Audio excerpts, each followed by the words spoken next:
Hello everyone and welcome to Big Rock Moto. Thank you so much for tuning in today. I really appreciate that. As we get started, I just have two simple favors. One, if you're not subscribed to the channel, please subscribe. And two, whenever you're shopping for parts and gear, please use my affiliate links. I really appreciate that.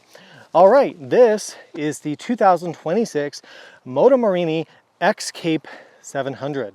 All right, so if you didn't watch my Moto Morini X-Cape 650 in-depth review that I did a couple years ago, let me get you a little bit up to speed on Moto Morini. So you may have heard of them. They were a long time, I believe they started in 1937, a long time Italian motorcycle manufacturer, but in 2018, they were acquired by the very large Chinese company, Zhongning Vehicle Group, sometimes called Zenan or Z-N-E-N. So how it works is these bikes are designed by Italian designers, as you can kind of see, and then they are produced in China.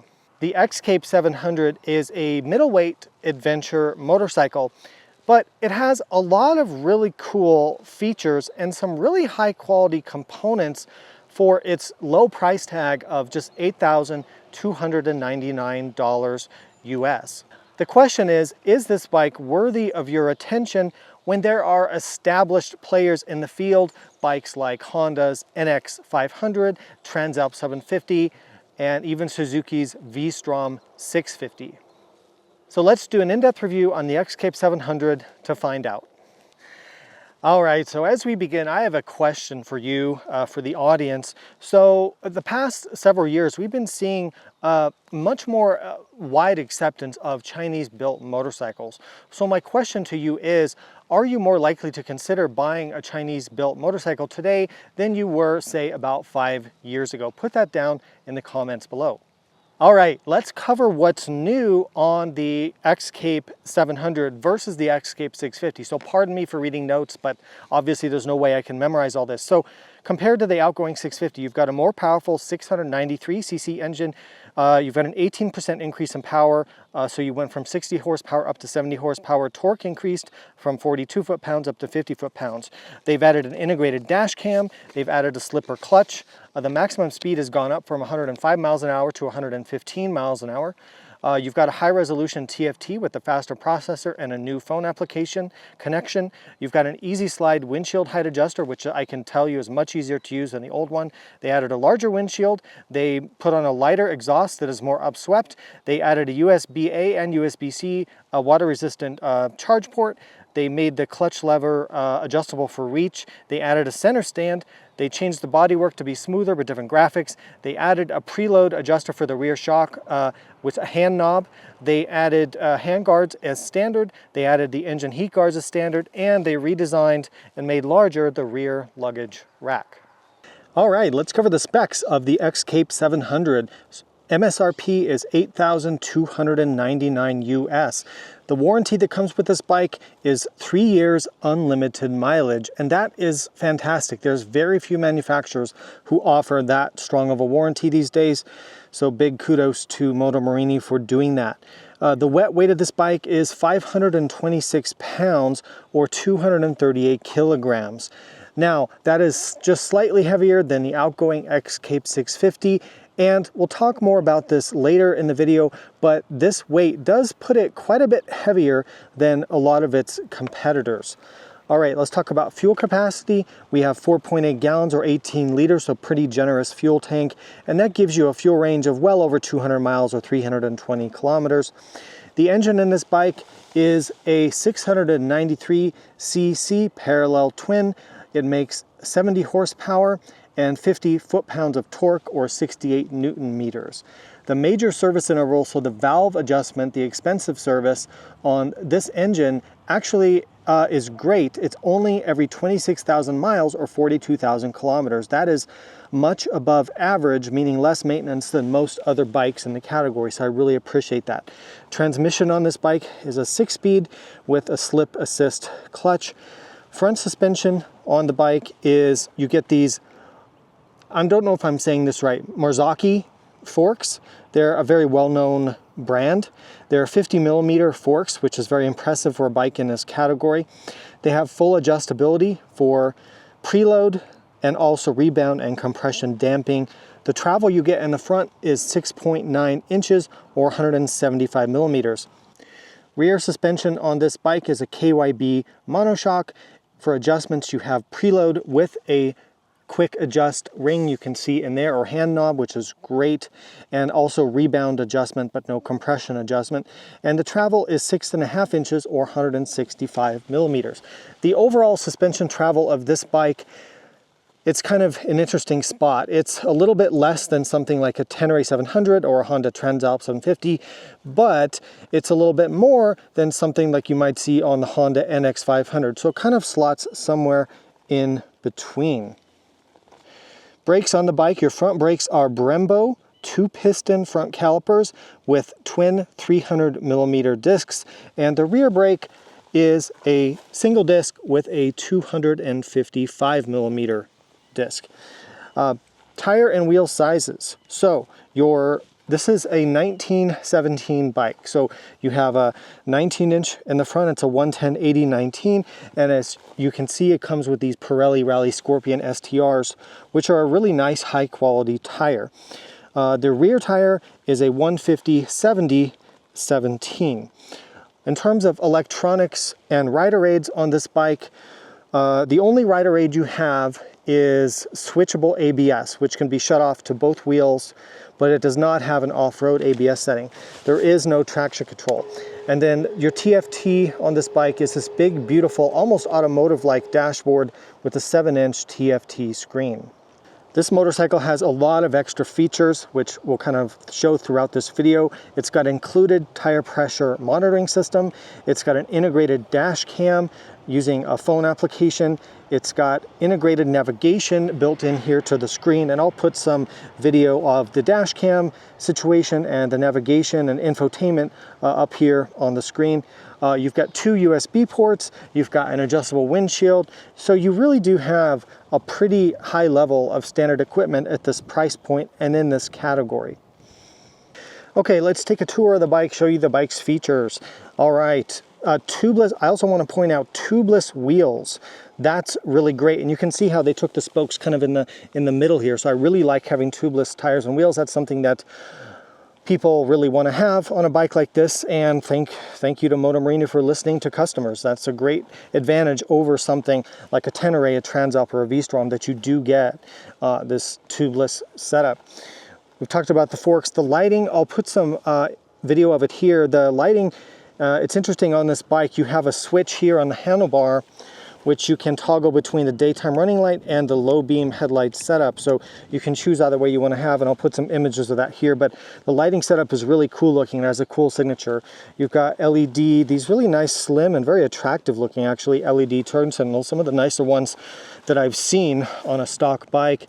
Come around here to the license plate holder and the rear tail lights, all very nice looking. Everything's kind of has that Italian design language on this bike, and it's really, really attractive. I appreciate having the hazard flashers. That's a very nice thing to have. All right, continuing the tour. You've got kind of this big side fairing. It comes with these handguards standard, although they're more of a wind guard because these will not really protect from dropping the bike. They're just plastic, although they do look nice and they provide really nice wind protection. Moving around here to the side, it does come with this small kind of, I wouldn't call it a skid plate. Really, it's just these plastic pieces here. The exhaust pipe runs under like this, so it's very vulnerable. So I would recommend getting their accessory skid plate, which they do offer if you're going to be doing off-roading on this bike. Side of the engine, the foot peg, which we have the rubber things removed, brake pedal, these big passenger peg hangers here which come out, the exhaust pipe which has been changed for the 700. Coming around to the back, you can see our chain drive, you can see our center stand. We'll talk more about this in the off-road segment because I do have a little bit of a concern with that in terms of off-road riding. Oops, somebody put some scratches there. It wasn't me, I promise. Coming up here, okay, the seat, pretty wide, pretty cushy seat, nice wide seating area. And it kind of sweeps all the way up here, and you kind of sit down. You kind of feel like you're sitting down inside the bike.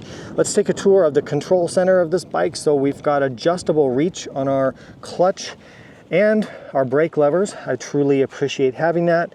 Allows you to adjust things. The switchgear, which has some backlighting to it. And then you've got your buttons here for navigating your TFT and menus, your lighting controls, more lighting controls here, the hazards, and this on-off switch, which is funny that it doesn't have a label. It's just, I'm not used to seeing that. Handlebar riser has this, sorry, it's kind of a loud fuel pump. The handlebar riser has this X-Cape kind of imprinted into it here. I want to point out the adjustable windshield. So you grab it with one hand and you just push it out and pull it, and you can do it while you're riding. They give you this to pull the windshield up and down. However, you may also want to use this to mount a GPS or a cell phone, but just beware, if you do that, it may be difficult then to adjust your windshield, although I think you can grab the windshield by the windshield itself and move it as I'm doing there, but you would lose, you know, just, you're gonna have to choose what you want to do with that, with the functionality for that. The USB port, I've never seen this before. You actually get both USB-C and USB-A. That's really, really thoughtful, and I really appreciate that they did that. You can see you have full suspension adjustability, preload, and you've got compression on this side and rebound here on the other side. In terms of the TFT, I'll put some more sort of video of that, how all this works here, but you can navigate through things, and you've got your infotainment and your navigation and everything through here. And a pretty nice display with temperature and fuel and trip computers, gear position, clock. Yeah, it's a really nice, big, bright display. It feels very modern. All right, let's look at the seat height and riding position ergonomics of the X-Cape 700. Now, because Moto Morini went with this 19-inch front wheel and they went with a more reasonable amount of suspension travel, all this has led to a reasonable seat height, and that's good news for riders who are not super tall. So it's 33.3 inches or 845 millimeters. Let me take off my little side stand foot here and let me get on board the bike. Now I'm on a little bit of uneven ground, so this might not be 100% perfect illustration of this, but so for somebody of my height, I'm 5'10", or 178 centimeters tall. I have a 32-inch inseam and I weigh about 200 pounds or about 90 kilograms. For me, at this seat height, this bike is incredibly comfortable, very easy reach to the ground. I think that most people who are going to be, 5'7" or 5'8" or taller than that, probably, depending on your inseam, are going to be somewhat comfortable on this bike. It doesn't have one of those crazy tall seat heights you see on some of the adventure bikes out there. So I really appreciate that. And then in terms of the riding position and ergonomics, it's extremely comfortable. You can see the bend in my knee here is very neutral. I have a lot of distance to the peg to make it very comfortable. The bars come back to meet me very nicely. It is a very, very comfortable, a very neutral and upright riding position, and I'm a big fan of it. All right, now let's do the drop and lift test on the X-Cape 700. I don't own this motorcycle. This is a press loaner, so I'm trying to be very nice to it. I don't want to smash it to the ground with all these beautiful plastics and handguards and everything, so I'm going to gently lower it and then lift it up and sort of give you some, at least subjective idea of how this feels.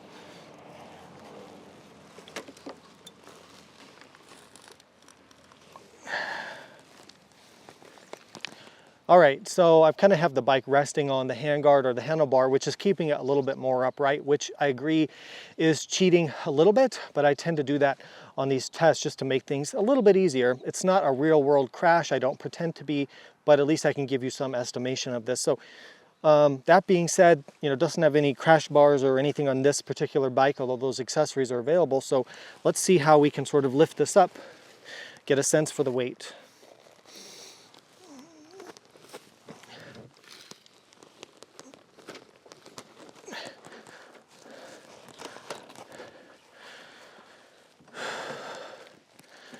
Okay, it's a heavy lift. It's significant. I would say, I still think the Tenere 700 is harder to lift even than this bike, even though on paper this bike weighs, what, 70 pounds or like 30 kilograms more than a T7, but somehow this still feels easier. It's not too bad. I think it's manageable, but it does feel heavier than something like, for instance, a Honda Transalp. All right, so here's what we're gonna do. Moto Morini was nice enough to bring me the old outgoing X-Cape 650 and this X-Cape 700 that I'm testing for this video. So I'm going to ride them back to back, and we're going to feel the power comparison between the two, because they've gone to a bigger engine. Of course, they've made all these other nice changes as well, but you're going up from about 60 horsepower to about 70 horsepower and increasing the torque. So let's start out by riding the X-Cape 650, get a sense of the acceleration of this bike, and then we'll jump on the 700 just to do a quick back-to-back comparison.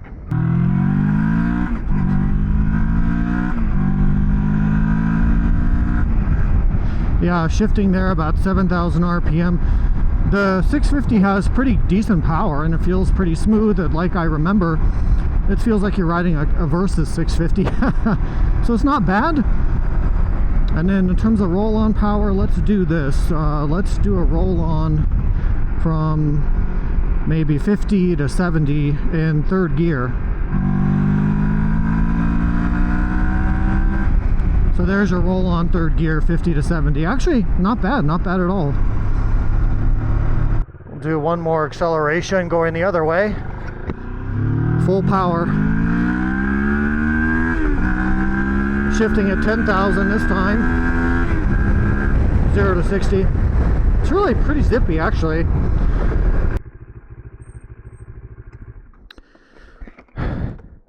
All right, now we're going to jump on the 700, X-Cape 700 says right here, and the bike feels pretty similar, of course, because it is. So the first thing I notice is this has a deeper engine note to it, just a little bit. It's subtle, but it's kind of noticeable.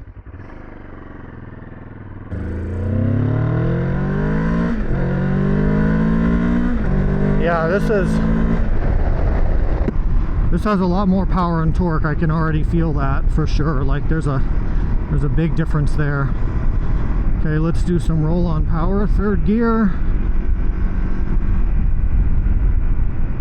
From 40 to 70.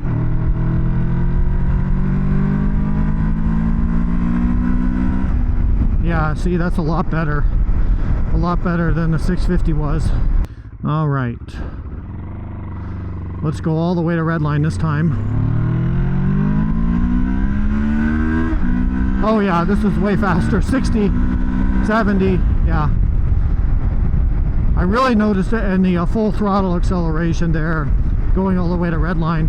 This motor just feels a little bit beefier, you know, a deeper sound to it. I don't think the difference is like night and day, but it's a noticeable improvement from the 650. All right, let's do some performance testing, very unofficial, on the X-Cape 700. So we'll do, I think this bike has enough power to do 0 to 80. So 0 to 80 miles per hour back to 0. We'll accelerate as fast as we can and brake as fast as we can and see how she goes. Now, we don't have traction control, so I'm not too worried about it. We don't have a ton of power, and we have good traction today, so we should be fine. Yeah, there's just shifting at 10,000 RPM, 70, 80, emergency brake. Ooh, I got a little tiny bit sideways there, even with the ABS engaging. But the ABS did work, stopped me safely from high speed very quickly. The brakes feel great, actually. They feel really very nice. The acceleration feels pretty strong, although I will tell you, like below, like let me try to show you that again. Like below, there's like a hesitation, kind of like, yeah. Once you get, so below 5,000 RPM, I feel like it's kind of like, just sort of has a flat spot in the power, like right there around 3,000 to 4,000 is sort of like, but once you get to 5,000 RPM, she takes off pretty fast. So I don't know what the flat spot is about. Yeah, just see right there, but then it takes off. 60.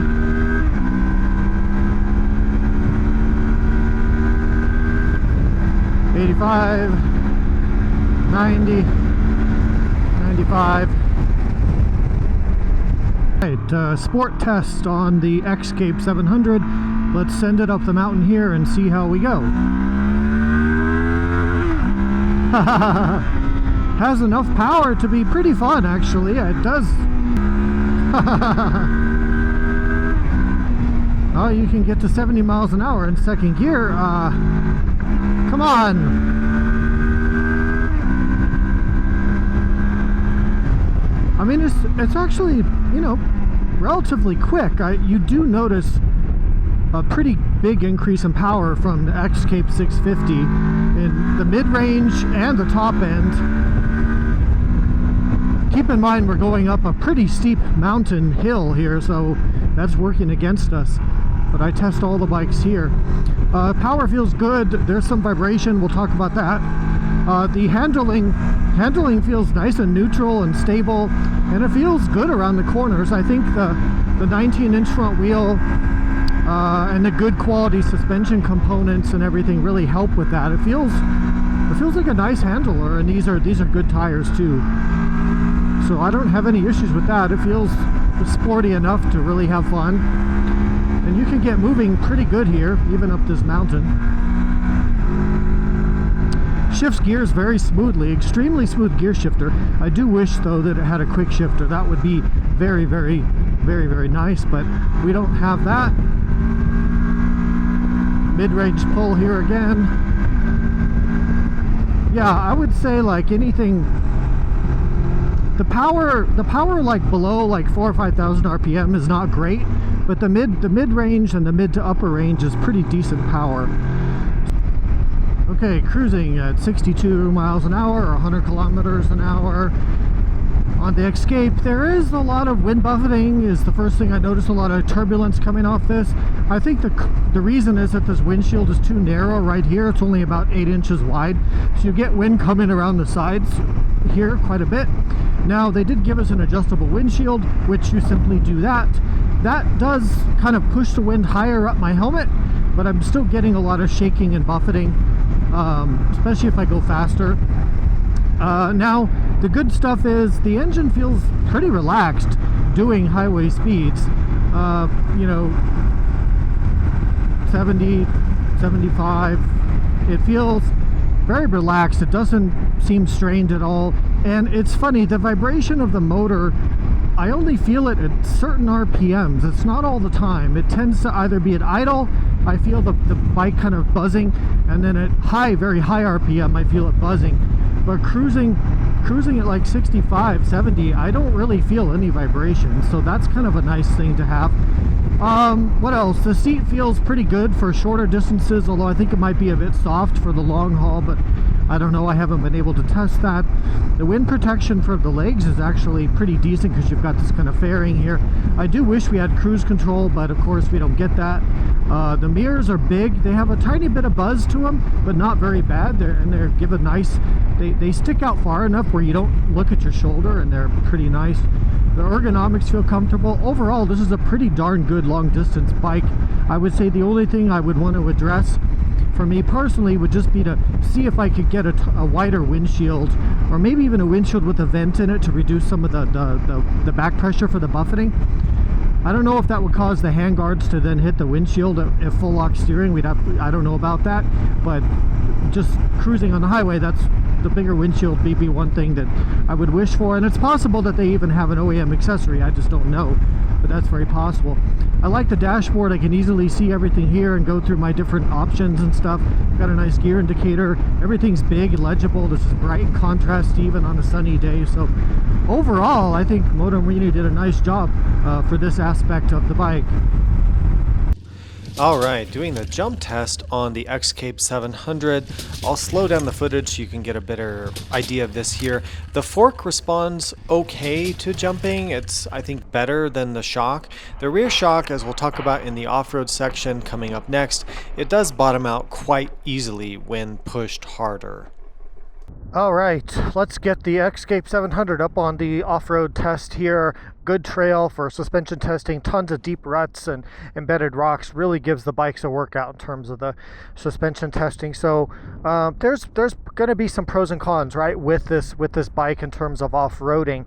The ground clearance is just, it's okay, but it's not great, right?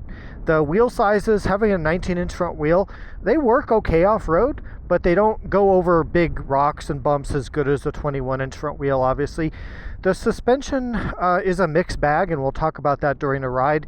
But in terms of the travel, you know, having just under 7 inches of travel, it's a decent amount. Like, it's not that far off of a Transalp or a Tenere 700.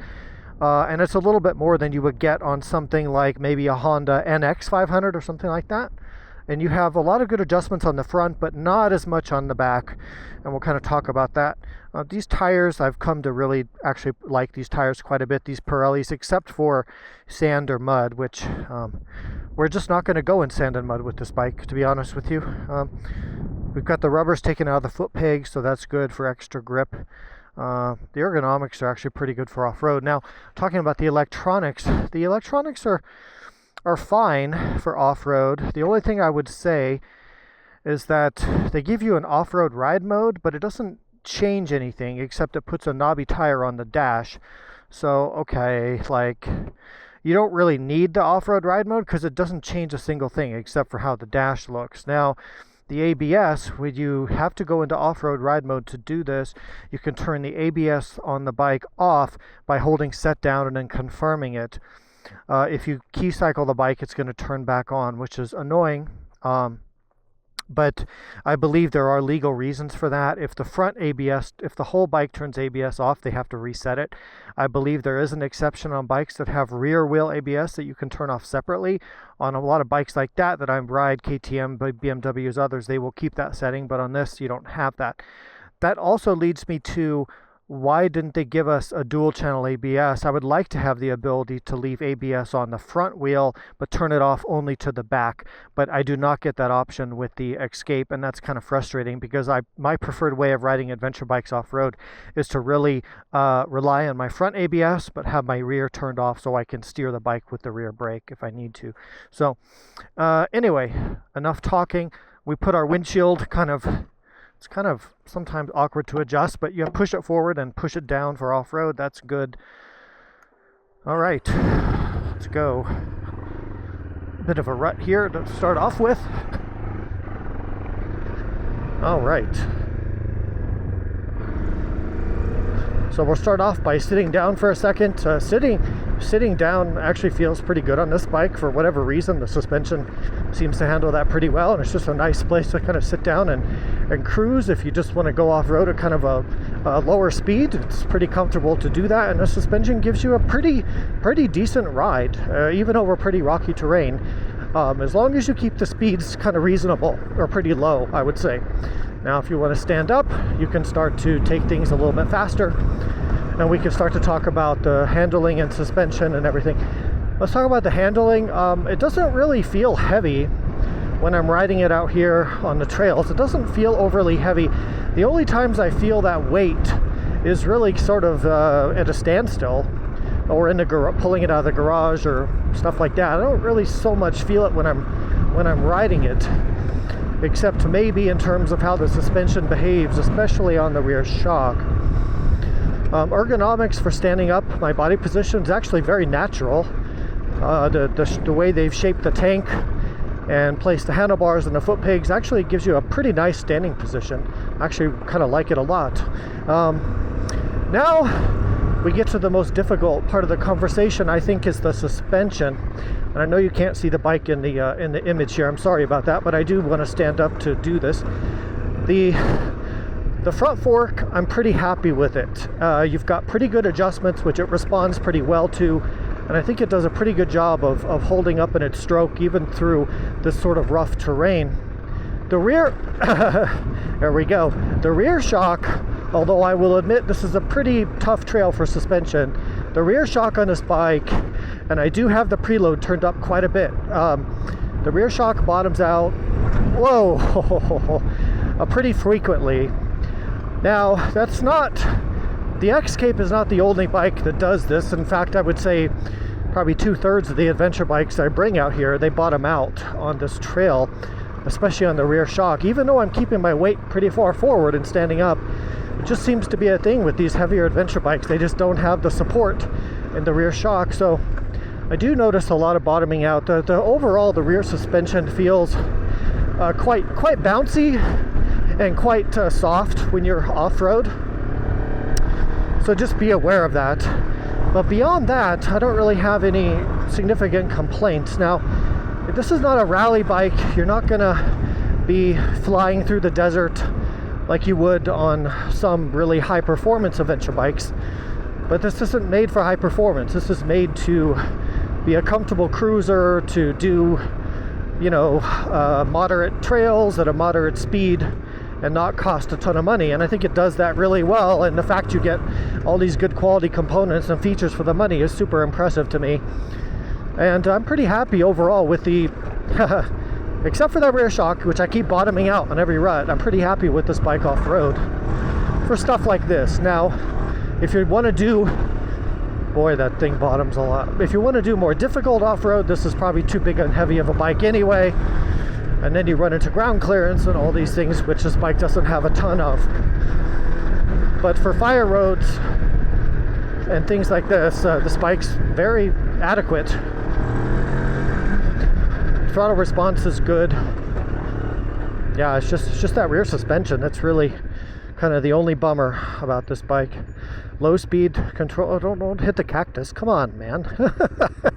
Low speed control is fine. You know, cable clutch feels natural. The bike doesn't feel that heavy, really, even at doing low speed U-turns and stuff like that. It only really feels heavy when you start to sort of get it leaning way over. Okay, now one observation I will have for you, as long as we're listing complaints, this is center stand. You can see it down here. Now, I enjoy having a center stand for ease of maintenance. I like that feature, but on this bike in particular, more than I would say any other bike that I've tested, what's happened is when I'm going through bumps and things like that, the ruts, this is dragging right through here, and you probably can't see it on the camera, but like right here, it's all scraped up, and I keep dragging this and hitting this during off-road riding. It's very frequent. It's like every time I go through a bump or rut, maybe this is dropping a little bit, but this, something down in here, yeah, I can feel this is all scratched. This is impacting the ground more frequently than I would like to see, and I haven't seen that on too many other bikes.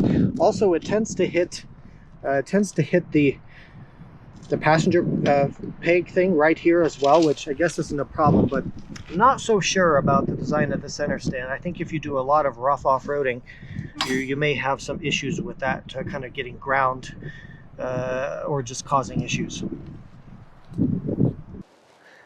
All right, now that we're done with riding segments, I want to give you my Big Rock report card, my grading of this bike. It's something new that I started doing a couple videos ago, and you're going to start to see it. These will be available for download below in the video description if you want to check it out. It lists the main specifications of the bike, and then I grade it in different areas. So let's get on with it. So for off-road in the suspension category, I would give it a C. Although I do like the fork, I didn't really like the performance very much of the shock.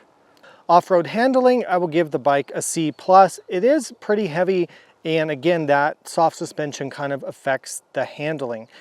Ground clearance, I'll give it a C. It's not terrible, but some competitors have quite a bit more. Rider aids, I'm putting not applicable or NA because it doesn't have off-road rider aids like an off-road traction control or an off-road ABS, so we just don't give a score there. Off-road braking, B. Off-road ergonomics, B. Stability, B. And throttle response, B. So B's on those categories, I think it was fine. In terms of on-road performance, for suspension, I'll give it a B+ on the road. I think it's pretty good, and that kind of soft rear shock doesn't seem to be as much of an issue for road riding. Road handling, I'll give this bike an A. I actually feel it handles extremely well. On-road braking, B. Engine power, C. It's 70 horsepower is okay, but then you have the weight of this bike, which kind of makes it feel a bit slower. Rider aids, I'll give it a D for rider aids on the road. That may seem harsh, but again, I would like to see traction control. That's becoming more standard on modern motorcycles. So that's the only reason I really marked it down there. It's just I'd like to see that traction control. Comfort, wind protection, I give it a B. It's pretty solid, except the windshield's too narrow. Engine heat, I give it an A. I didn't feel any engine heat. That's great. Seat comfort was very good, B+. Ergonomics are very good, so I give that a B. Other scores, shift quality, A. I found the shifting to be excellent, although I would wish for a quick shifter, but the overall shift quality is excellent. Headlight, I didn't test it at night, so NA for that.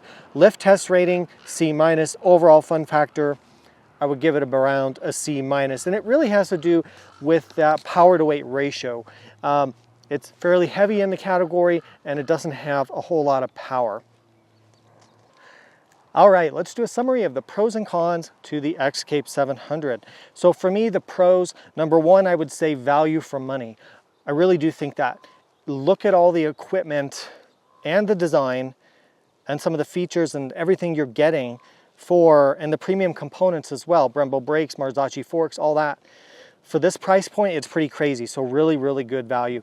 The next up for me, the overall comfort of the bike, especially for highway touring, is actually quite good. The wind protection is pretty comprehensive, although I think that windshield's too narrow.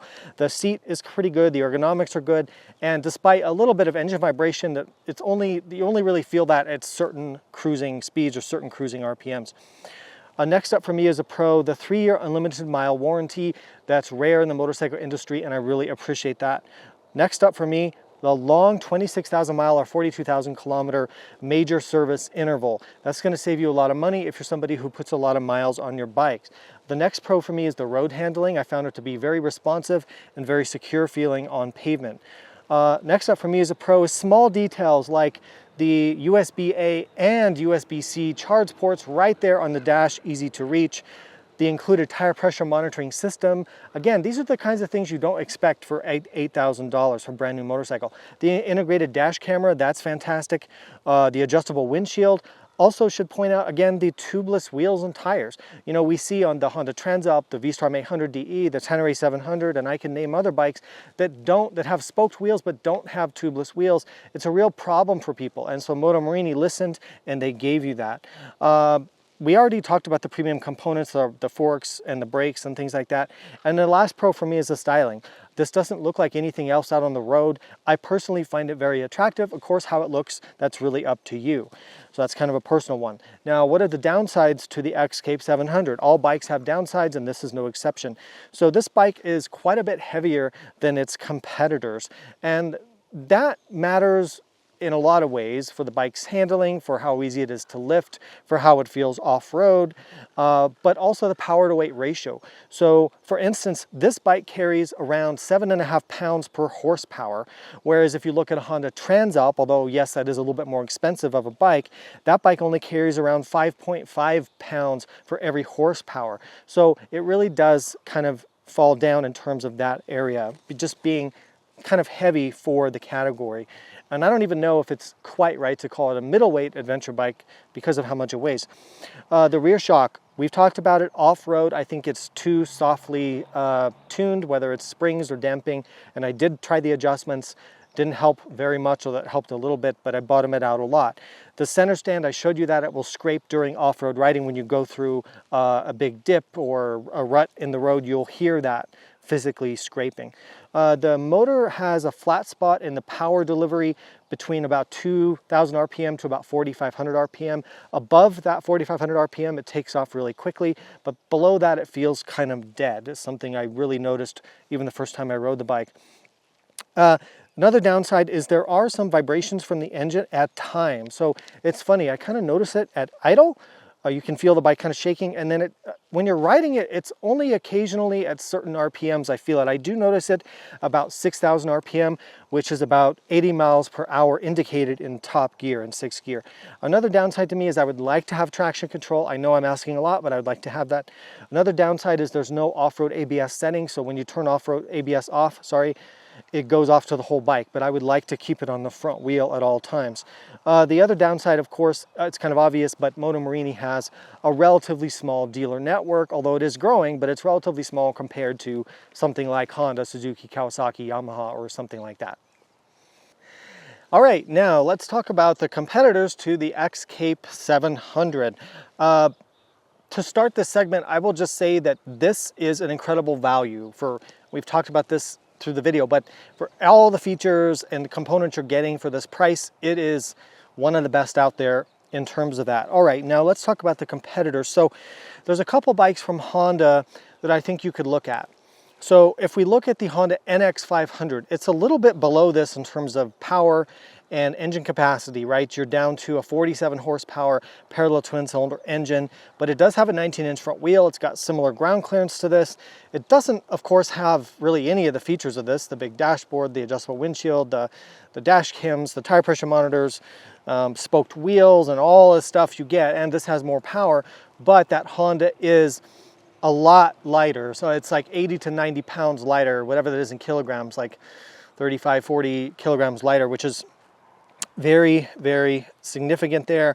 And that Honda comes in at $7,399. You should give that bike a look. Just keep in mind it's kind of one size category lower than this. Now, if you want to go up a little bit in price, you could go to the Honda Transalp 750. That would be $9,999. So for $1,700 more than this bike, what do you get? Well, you would get Honda's amazing dealer network and reliability and all those things, which are obvious. You would also get a lot more power and you get a lot less weight. However, what you would lose would be a lot of the features that this bike has. So a lot of pros and cons there. Now, what about Suzuki? They still sell the V-Strom 650 XT. I'm a big fan of that V-Strom 650. In fact, I think I like that motor better even than the new 800 parallel twin motor that they have. You can get a V-Strom 650. The MSRP is under $10,000. It feels a bit similar to this bike overall. It has a similar level of power, around 70 horsepower. It's got a 19-inch front wheel and a 17-inch rear wheel. It has spoked rims as well. And I want to say they're tubeless, but don't quote me on that.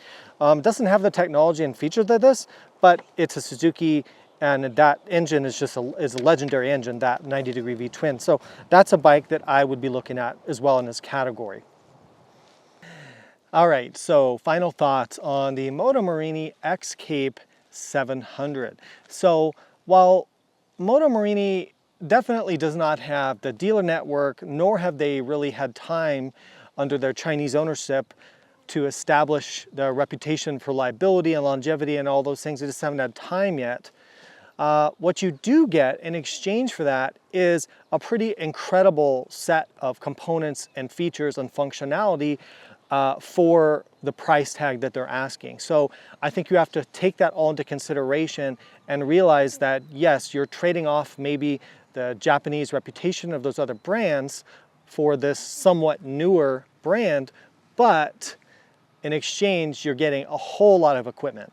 Now, I've done some research out there on the internet, in fact, over the past couple years since the X-Cape 650 first came out, and I've read a lot of very happy ownership stories from people who've been riding X-Cape 650s, and I think that it must have a lot to do with the fact that the chassis and the engine of the bike, as far as I understand, were initially based off the Kawasaki Versys 650.